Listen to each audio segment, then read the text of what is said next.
Hey everybody, Bryan Ilg. Coming to my first episode of what I'm calling the Bryan Ilg Podcast. I'm really excited to be doing this and joined today with Joe Chislett from Kritikos.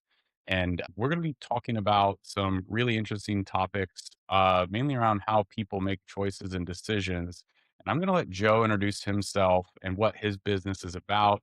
And then we're going to be kind of exploring things over a 4 episode structure where kind of helping people understand what the problems are, where the challenges are, and maybe some just raise the awareness generally, kind of move into some skills and then some applied application of those skills. And then because everything has a lot of AI these days, and that's kind of my background in the business side, we'll kind of conclude the series with how it impacts AI and decision making within business and these types of things. So I'm really excited for this because I think this is a skill that everybody can benefit from in one way or another. But Joe, if you just want to do a quick introduction on yourself and kind of your background, that would be great. And then we can get into the meat and potatoes of it. Okay, right. Hi, everybody. Brian's right. I am called Joe Chislett, and I am from Kritikos. And my background, I guess you could say, is in a simple two-word phrase, is critical thinking. But I say it in a slightly kind of reserved tones because, as we were saying, I think there's more to decision making than critical thinking, and critical thinking itself is a slightly kind of vague idea that needs clarifying. I've called my business Kritikos because yes, that is the roots of the word critical and critique. But its original meaning in the ancient Greek was to judge, to make judgments. And I'm really interested in that idea of sort of like human judgment and how the role of that in our lives and what I mean by that and where it's important. And it's sort of critical thinking with a view to making better judgments and decisions about things. Um, and my background, a bit more about my background quickly. It started off quite academic. I started off teaching and examining this subject for many years. I still do write tests, testing people's critical thinking skills that are used by a whole range of like universities, law schools, medical schools, and things like that. Um, for entrance, sort of candidate selection. But I'm sort of interested in, I've always, for a long time, I've been interested in its, because I'm interested in its value. I'm interested in its value in the real world, not just on a kind of academically. And so I've been interested in sort of like where it's relevant to real life, how to make it relevant to real life, and those sort of questions. And that's caused me to sort of really, in some ways narrow it down, but also in other ways to kind of broaden it a little bit, like what its frame of reference is and what it means.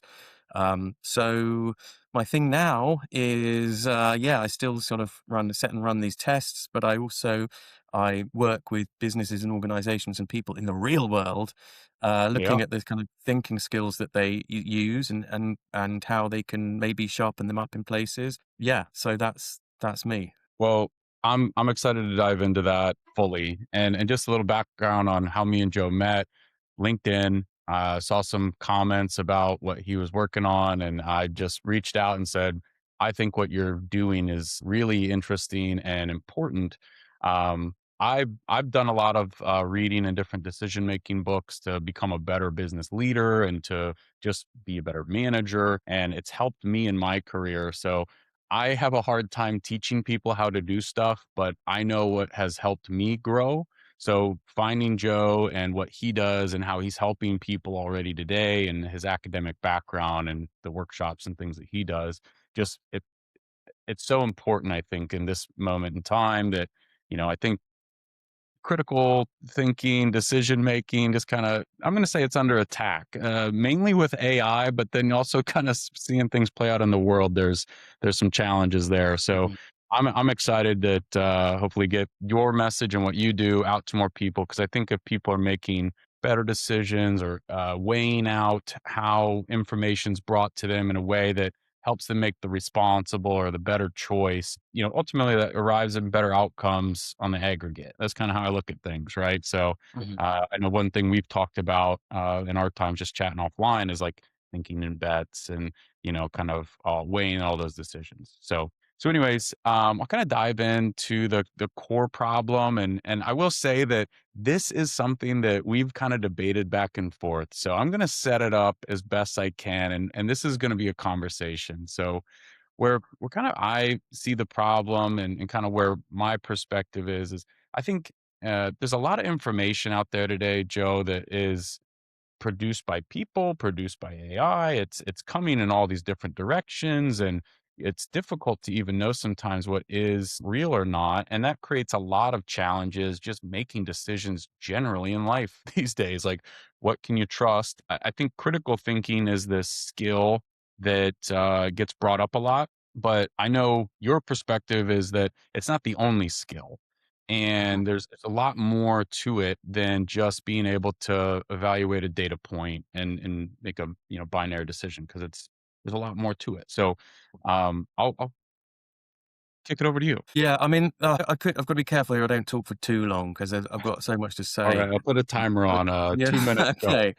Um, I mean, I suppose, like, in a way, what we're talking about is what's the sort of value of critical thinking, and it's something that I've always been interested in. Like, two questions really: like, what it is, and what its value. Ever since it first landed on my desk as a teacher, like 25 years ago, someone, like, you've got to teach this new critical thinking A level qualification we had in the UK, and I was like, well, what's that? And I had to kind of work out what it meant. And a few years later, I wasn't just preparing students for these exams, I was actually writing the exams and writing the textbooks. But I was still all the time thinking, like, what is it exactly? What are we doing here? And what's its value? And when you're like what they call the principal examiner of an A level, your job is partly to justify its existence. So a lot of the time I was spent, trying to think about, like, why should people be learning this thing? What's the value of it? And I mean, there's so much to talk about there, about the sort of arguments in its favor, some of the arguments against it. Like, perhaps, there are people that counter arguments would be that things like, humans aren't logical, rational machines. We don't run by evidence and data. We run by instinct, intuition, emotion, anecdote, feeling, all that kind of thing. Critical thinking is just like trying to turn us into something we're not. I mean, gosh, probably shouldn't be going through all the counter arguments, but I mean, I've thought about it all so much, and I've come up with what I think is valuable. I mean, the obvious thing is that in its ideal form, what it does is, hopefully, it enables us to make better judgments and decisions about things. What about what? Well, about what to believe, which things are true or not, or likely to be true, what to value, what's important, what kind of things we should pursue, and what to do. In other words, what decisions to take, what actions to take. Um, but I would add one other thing, which I think you've kind of touched on, and which I think is this is the real value to me. It's that it's making better judgments and decisions about these things in the face of uncertainty, in the face of not knowing. This is our predicament as human beings. We go around the world, we don't know. There are things that you can't know. And actually, having more and more information doesn't solve these problems. You know, the more information you never, no matter how much information you have, you can never know if someone is telling the truth for certain. You can never know what the consequences of actions will be. You can never know how you'll feel about the consequences of those actions. There's always going to be these unknowns. And I think, to me, the value of critical thinking is that it's a way of navigating that uncertainty and navigating that unknown and making judgments and decisions in face of it, but make, making better, hopefully better and more confident ones. But, it, just to emphasize perhaps an obvious point, but I think sometimes gets forgotten, is that however critical thinking is not going to turn unknowns into knowns. It's not going to eliminate uncertainty. You're not going to be able to do critical thinking and then know the answer to things. You're still not going to know if the what the outcome's going to be. There's still going to be things you don't know, but hopefully it sort of reduces or minimizes the role of luck and chance and the unknowns going on, so that on the whole you're going to make better judgments and decisions. Um, but I think so. That's one answer I Yeah, could give. I'd like to give another one if that's okay. I don't know if yeah, that's absolutely. I thought that was okay. great. So, I think that and this is gonna maybe sort of reveal a bit more about my particular approach to it. But if you think about, our minds and what's actually going on while we're thinking, or even not thinking, just having a mind, we don't. if we're honest with ourselves, we don't choose the stuff that's going on inside our heads. We don't choose the thoughts we have. We don't choose the ideas that pop into our heads. We don't choose the feelings we have. We don't even, and this is probably going to surprise people a little bit, but we don't really choose the conclusions we draw, the inferences we draw. They all happen sort of instinctively, intuitively. Um, but we can choose the ones that we go ahead with. We can choose the ones that we pursue and we take out into the world. So, you might see some information and you might see, like be told that someone did this, and then you're told that this happened, and you might, intuitively go, oh, that must have caused that. Right. Okay. You don't choose to draw that conclusion. It just happens. It's just a thought that pops into our heads. But you do have the choice to go, well, hang on a minute, okay, that's one possible conclusion I could draw. Let's think about it some more. Are there some other possible ones I could draw? Am I happy with that? Is that the conclusion I want to take out into the world and live by and stand by? And when you do that, essentially you're thinking critically. And I think that, it's not only would it be foolish to just go with the first thought you always have in every situation and just unquestion it, but it Yeah. would also be, I also think it's unethical. It's actually morally wrong. We have a duty to other people and to the world to think a little bit about the thoughts and decisions we take and the actions we take. So to that extent, Uh, like critical thinking is not, is essentially, it's morally essential as much as anything else. I want I But want to I want to oh, pause there. one Oh, last. Can I just have one last all right. point, Yeah, which is yeah. I've been taking notes. We're gonna go back to a lot of yeah, this. yeah. One This last is point is great. that, and this thing, I think that if you accept my model, giving it a rather fancy term, but if you get this kind of model of the mind as something that's kind of like thoughts are just arising unconsciously almost, and all the time, and then what we're doing is we're selecting from those the ones we put forward into the world. In a way, what critical thinking is doing is it's a bit like a quality control in terms of the product we're putting out, but it's not generating the product itself. And this is why I think this critical thinking, has got to be, it's not, I sometimes use the analogy of like, a car, if you're not thinking critically, it's like being in a car without brakes. Okay. Or a steering wheel or something.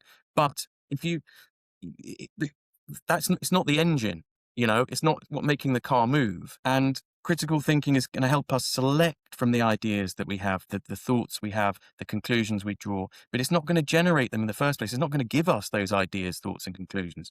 We need this kind of creative human mind, or or we outsource it to computers. That's another conversation we'll have later. But the Yeah. ideas have got to come from somewhere. Critical thinking is not going to produce stuff. It's only going to evaluate things at best. So that's why I say, it kind of needs to be aligned with things like our creative side. If you're using the analogy with brakes, you don't want to be slamming the brakes on and coming to a halt when you're driving. You want to be just kind of tapping them at times. And that's sort of my approach to critical thinking, is that it's knowing when to apply the brakes, how much to apply the brakes, and other times when to just let it roll. Yep. So, oh gosh, I've said a lot there, and there's a lot No, no, more. no. Well, Probably. you did, and it was honestly great. I mean, there's a lot of different things to go back into, but the thing that kind of jumped out at me was this comment of, and I try to interrupt, but I like that last part too with the brakes. And I've heard something really interesting about car brakes. So at one point in time, but it's unethical to go with your first thought. I think that's really, really interesting point of view, and kind of how you got there made a lot of sense to me, in the sense that Yeah, really, just to like, qualify that, it's yeah. unethical to always, by default, automatically go with your first thought. I mean, What? your first thought might be the right one, and there might Sure. be times that but as a way of living, that's what I kind of mean. Is just purely go with first thought reactions all the time. Um, I don't think shows very much duty of care, really. Right. I was going to bring up this. I've heard this before, where like when you walk up to the edge of a cliff, there's like this weird phenomenon psychology where like you have this weird desire to like jump or something Hmm. along those lines, Oh right? And God, there's like, yeah. what is I'm it called? terrible. I'm terrible with height. Well, I mean, I think it's There's a name um for it. yeah. Well, if vertigo is that not what you mean? No, no, no. It's like this like desire to jump off the Right. cliff. Like that's counter to like Yeah, what yeah. is good for you, clearly, but like the thought just pops in your head, Well, I and it's think it's an I th- uncontrolled thought. So it kind of, yeah, yeah, yeah. there's a Okay. point in that thoughts are going to just emerge, Hmm. and your job is to almost act as the filter to the real world of your thoughts. And if you're just allowing anything and Mm. everything out of your brain, which your mind or whatever we want to call it, yeah, like I really like that point. The choice that you make of what goes into the world or doesn't go into the world is, I think, really where your whole kind of framework and what you teach is like how to filter things in a way to either, hey, let that one flow through, let's pause and take this. And I mean, that's kind of where we're Yeah, getting, that's where you because get, yeah. but I'd like to think that I'm on like my approach is perhaps I'm sometimes a bit too honest, really, because I I was could, it'd be told that very the other easy for day. me to go around sort of just saying, oh, let me teach you critical thinking, and you'll be able to make every decision you make will be perfect, and it'll solve all your problems. But it's also a fact that um there's a trade-off involved in that when you stop and think, you are slowing down. And sometimes speed is what you need. In some particular business, acting fast is often what you need to do. Um, and also in stopping to think, you can like it can actually generate anxiety and doubt. It can make sort of almost increase uncertainty. And it can take you out of a kind of like flow state where things are running smoothly. And so, it's not just simply the case that more thinking is always better. It's probably more useful to think about what's important is knowing when to think and how much to think, as much as how to think. Right. And those are all things I try my best to kind of Well, cover. Um, and to your point, overthinking is like that's anxiety all day long, mhm. and a lot of people suffer from that, and I'm not excluded from that group of people. But overthinking certainly slows things down, and the the analogy of say of like it's brakes on a car. I'm really struggling to remember who told me this line, but they say, why did you put brakes on a car? Like, it was the question. So you can go really, really fast, right? If you Okay. right? Yeah, So it's yeah. counterintuitive, but to Yeah, your yeah, point, yeah. to achieve flow state Mhm. and in your thoughts, like if you feel confident that all the things you're doing are really moving towards whatever you're trying to achieve, you can go fast, but you have to really be calculated and not in like a negative way, but like uh make a lot of critical decisions along the way to get to a place where you can really kind of get on the gas pedal. There's a lot of things like, because you can't get on the gas pedal in a car if you're driving through the city. There's a lot of decisions that you need to make. It's once you get on the highway, then you can really get on the gas pedal and just point and shoot. But either way, that's kind of a weird car analogy and all that. But No, I mean, it, it, there's so much it, to say about this that I think is really yeah. interesting. I mean, I'm really, really interested in real interest of mine area is this, the kind of, um, combining critical and creative thinking, because they Mhm. are both necessary. I mean, they're both things that we do. I mean, the creative thinking in a way, I mean, that's ideas popping into our heads. That's just naturally part of who we are. And in some ways, they're in conflict with each other a little bit. Creative thinking is kind of playful, and you are more creative when you're not in a judgmental frame of mind. That's true. But at the same time, kind of paradoxically, the more creative you are as a person, the more ideas that you're going to be having, Mhm. the more important it is to have a process of selection. Otherwise, you just get overwhelmed with your own ideas. And, just as there are, I mean, I- that process of judging which ideas to take forward is very much in terms of, it's very important in the creative process. Yeah. It's about when and how you slot the two things together, because they are slightly in tension with each other, but you need them both. They both need each other. That might have been a bit of a No, rambling, I wishy I like answer, that. but I also am like have explored the creative side of things. I've read a really interesting book. I'm gonna plug it. It's called The Creative Act by Rick Rubin. I think he's the CEO of oh Death yes, hey, Records.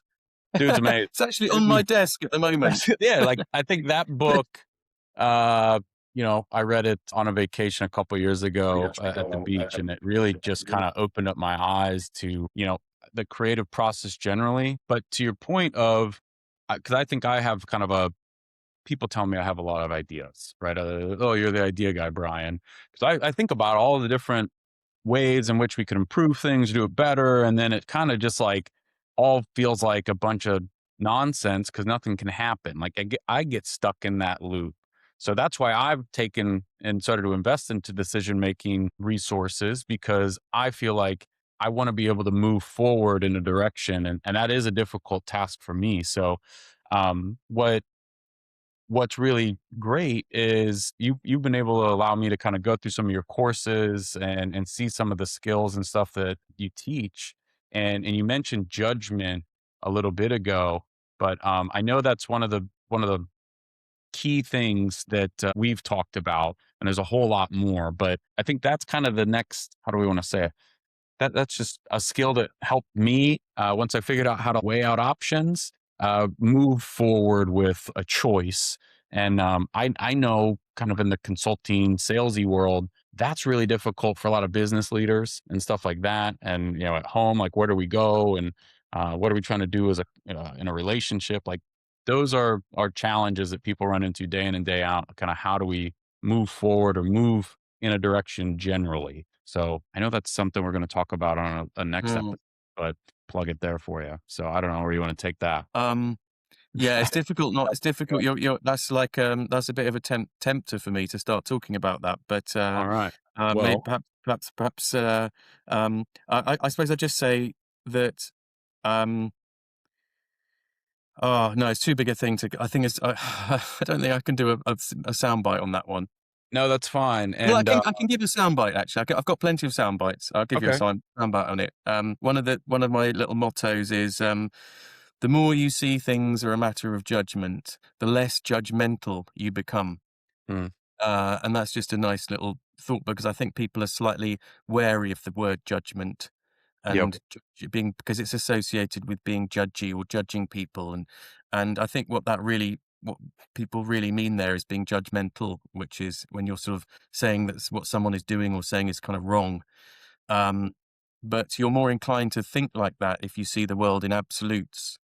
And if you see that everything is actually that we're all kind of fallible human beings making, and that we don't really know most of the time, we're just making judgments from the Yep. best of our perspective. You're less likely to sort of say, "Oh, how can you say that? You must be crazy, mad, wrong, evil, whatever," um, because you sort of see things. Yeah. So there you go. Yeah. That's sort of like, Yeah, and I think that all just kind of it's a great segue into our next episode, which I hope you come back and listen to, which is no one ever has all the information, right? That was something mhm. we said right at the very beginning. There's a lot of information. You're never going to have it all, and people are making choices with incomplete information. Once you Yeah, understand that's and kind of I how think it works, it's difficult to maintain the fact that everything's in absolutes, right? mm, Binary choice is not. Uh, well, Okay. generally speaking, they give the illusion of kind of certainty, and which gives you Yeah. a sort of psychological sense of comfort because uncertainty can be uncomfortable. Um, but I think the more I think about it, the more I think this kind of problem of sort of not facing and living bravely in the knowledge that we don't know stuff is really the fundamental challenge that we all have, and that's what I think my critical thinking and certainly my approach to critical thinking is kind of about. Um, but it's not a new problem. I mean, it's been a problem since human societies have Sure. existed, ever since someone has said, like once said, hey, do you want to help me go and like track down that whatever it is mammoth.